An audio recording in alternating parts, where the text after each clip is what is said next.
Well, welcome again to our special edition, believe Bronx Yankees podcast. Pete Caldera here in New York. Mike Stanton, three-time Yankees World Championship reliever at his Houston studios. And Mike, it's the morning after Domingo German pitched a perfect game, the 24th perfect game in Major League Baseball history. You know, like many of these things, I mean, I think when a Garrett Cole takes the mound, maybe it's in the back of your mind if he retires the first 9, 12 guys. This could be the night. A guy like Domingo German, you know, it's almost like the Don Larson story in '56. You don't expect an outing like this, especially for a guy in German who in his previous 2 starts gave up 15 earned runs in 5 1/3 innings. He was perfect last night against the Oakland Athletics. Yeah, and 5 home runs in those 2 games. I mean, just not throwing the ball well. The curveball was non-existent in those 2 games, you know, coming off the suspension from the illegal substance or, well, too much substance. And this is one of the reasons why we love this sport. This is why you have to watch, because you never know what's going to happen. His curveball was filthy. He found it early. Him and Higgy behind the plate, they figured it out and they went with it. Over 50% of the pitches he threw in last night's game was that curveball. He had it in the zone. He had it out of the zone. It was just truly remarkable to see him on top of his game. And, you know, this is kind of what the Yankees need. You know, there's 2 ways of winning. You either have run prevention or you have to outslug. Well, this team's not really going to outslug right now without Judge. So they need to go run prevention. There was a couple pretty good plays by Anthony Rizzo at first base. Just an outstanding emotional night in at the end of June. I mean, this is just a game. Oh, it's just the A's. They'll take care of business. Yeah, but if you missed it last night, you missed history. Yeah. There's 2 things. You mentioned it. There's always a defensive play or 2 in these games that saves it and or prolongs it. The play by Rizzo, not only to snare that hot grounder towards the line by Seth Brown, but for German to get off the mound and be right there to receive that ball. I mean, he could have wrecked his own perfect game or no hitter if he doesn't make a simple what Aaron Boone called PFP play that you do in spring training every day. PFP every single day in spring training. The thing is, once you get out of spring training, very few teams do pitchers fielding practice during the regular season. And how many times have we seen it? Maybe not a perfect game be wrecked, but a game being lost because the pitcher just simply forgot to cover first base. I'm guilty. You know, it's just one of those situations that you do it so much in spring training, so it becomes not second nature, first nature. Any ball to your left, you break to first base. Then you figure out when you're if you're actually needed in the play. So, you know, the crazy thing was there wasn't a whole lot of scares. There were only 3 hard hit balls. He faced 27 hitters in a row, and there were only 3 hard hit balls over 95 miles an hour. It really was a very dominant performance.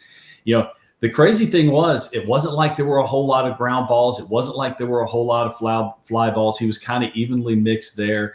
You know, he had some strikeouts, but it was just a whole bunch of weak contact. And, you know, this is the type of game that can really catapult a team, you know, because like I said, it's just a game in June. It's no big deal. You're playing, you know, the worst team in the American League. Okay. We're just going to go, but to have the emotions, to have the celebration, you know, all those good feelings are going to go into today. And maybe this is something that they can build on.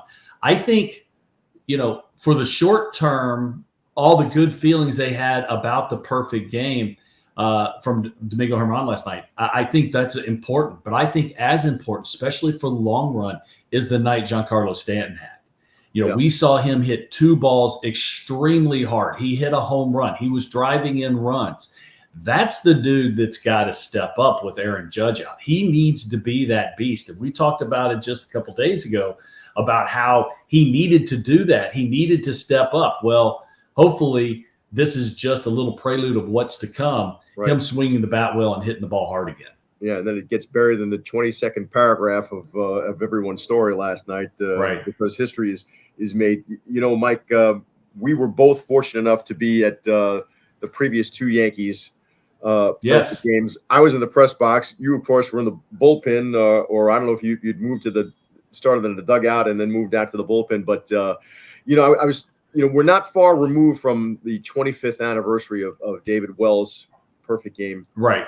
At Yankee Stadium, and I was speaking with David Cohn about that, and maybe you can speak to this too, because he was talking about, you know, basically you're a physical wreck watching this happen. Oh, of course. You're helpless in the dugout. All you can do is watch him out there and kind of live and throw every pitch with him from the dugout or the bullpen. I'm wondering what your experience was like for both of those perfect games. It was the same thing. You know, baseball players are what I call stupid stitious. And you know, you don't want to talk about it. You don't want to move. You want to make sure you're doing the same things. Not that it has anything to do with the game whatsoever. You know, I was on late last night on MLB Network Radio on Round Trip talking about this game. And we actually had Jeff Nelson come on, who actually did the game yesterday. Yes. He was at those games also. And we were talking about just, you don't know what to do, because even if the phone rings and they said, okay, let's say it's a tight ball game and the phone rings and you want to get up, you're like, well, should I get up? Am I going to jinx something here? You know, the David Wells situation, you know, he threw the ball pretty well that night. He was pitching against a pretty anemic Twins team, but bottom line is he was 27 perfect. I think the David Cohn perfect game, I think that was even more shocking, because David had not been throwing the ball very well. He was more towards the end of his career, and just his response, just his reaction to completing the perfect game, putting both hands over his head, and just the look of complete shock in his face. And really, if you look back at it, that might have been like the last really good game David pitched in his career. David Cohn, that is, pitched in his career, but both spectacular, wonderful games, and to be a part of them. But yeah, you're right. You're stressed out, even though you're not doing anything. You don't have anything to do with the situation. You're just so stressed out trying to, trying to help him in any way you can get through that perfect game. And it turns out to be something extremely special. You know, you and I are talking about something that happened, 20 plus years ago. So obviously we remember, it's fresh in our minds. Yeah. And both of those games, they weren't big, crazy, rivalry games either. They were just, a day in the summer that ended up being about as special as you can be. No, that's right. Absolutely. And if you recall, there was a rain delay in Cohn's game. I think after 3 innings. I mean, it was only a bit over a half an hour, but if it goes any longer, you wonder if he no doubt going to have that moment. Yeah, no doubt. And after 3 innings, okay, he's perfect through 3 innings. Oh, so what? I mean, that happens quite often. So you never know that he's going to do it. And David Cohn wasn't someone that was going to throw, a big number of pitches anyways. His pitch count, he was like I said, he was more towards the end of his career. And just an incredibly special night. I know David, I've heard him talk about it. He can talk about a lot like Don Larson could, all the way up, up until recently. He would tell, if you talk to Don Larson about his perfect game in the World Series, he'll tell you what he had for breakfast. I mean, he goes through the whole day of what he was doing, how he was feeling, and talking about his perfect game. So. Yeah, wasn't there for that one. I think we both missed that one. But but yeah, the two Davids, very special day. And now Domingo German, you can put them right up there next to him. I think only Joe Torre and Bill Madden were at the first 3 of those Yankee perfect games. Right. You talk about it's the imperfection before the perfect game for German. Yeah, we mentioned the 10-game suspension for the sticky stuff. Before that, a much more serious suspension for domestic violence, where he had to, apologize in front of his teammates, explain himself, right, and pledge to be a better person, a better teammate. And then he steps into this season, without a really defined role until the injuries took place. But then again, a pitcher who was wildly inconsistent on the mound. You really didn't know what you were getting.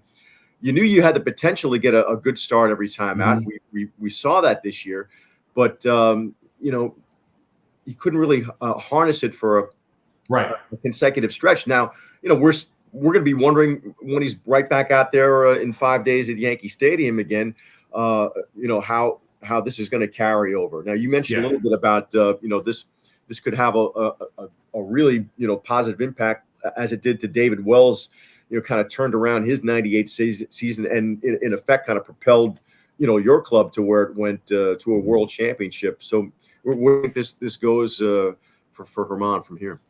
Well, I mean, obviously it shows what his potential is. And, we heard from multiple sources last night. Higashioka was one of them saying, you don't expect anybody to throw a no-hitter or a perfect game, but, Domingo has that kind of stuff. And it was really the curveball. That was the pitch. That is his pitch. That is his best pitch. And he just hasn't had it. But think about the roller coaster this dude's been on, through the suspensions, through everything he's gone through, going into spring training, going, I've got no chance of being in this rotation. Well, guess what? Yeah, you do. And it's just been a crazy run, but it just shows that you have to pay attention every single night, because in this sport, history can happen at any time. And that's what we saw last night. Now, what does this mean going forward? I mean, it also shows the potential that he has to himself. And that's probably more important than anything else. Now he knows he can go out and dominate. And we also have to make sure that we say this. This Oakland Athletics team, this is not a bad offensive team. It's not a great offensive team. But, this is not the worst offensive team in Major League Baseball. These guys can swing the bat pretty well. Their problem has been they've got no pitching whatsoever. So, this isn't just because their record has been terrible. Throwing a perfect game is well, I mean, it's as rare as you could possibly get. I think the only thing that's more rare is, 4 home run game? But it's so special. But I think this is something that could catapult him also going forward, just simply knowing that he has this kind of ability in him to go out there and just shove and dominate. Yeah. And just to conclude this, Mike, thought it was a nice touch to after the game where, German's, getting his photograph taken and, of course, with Higashioka, too, who played such a vital role in that game. But he wanted all his teammates out with him to celebrate and to, mark the moment and take a photo and kind of celebrate with them, too. And it kind of reminds you that, you can be on that mound and have the greatest stuff in the world. But, you need those 8 guys around you to do what he did last night. Hey, there are so many great pitchers through the years that have never come anywhere close to doing something like this. And, as much as a perfect game goes to Domingo German, it really is a team situation. Unless you're striking everybody out, which he didn't do, you need the dudes behind you. It's not just the pitcher that has to be perfect. It's the whole team that has to be perfect. Oh, yeah, by the way, for this anemic offense, this is the biggest run differential in any perfect game in baseball history, 11 runs. Yeah, it's amazing. At a time when the Yankees were struggling, they got everything at once on one night in Oakland. Yep. Well, that'll wrap it up for this special edition of our Believe in the Bronx Yankees podcast. Thanks, Mike. I will see you next week. Enjoy the week. Adios. You never know what's going to happen. Pay attention, folks. Baseball.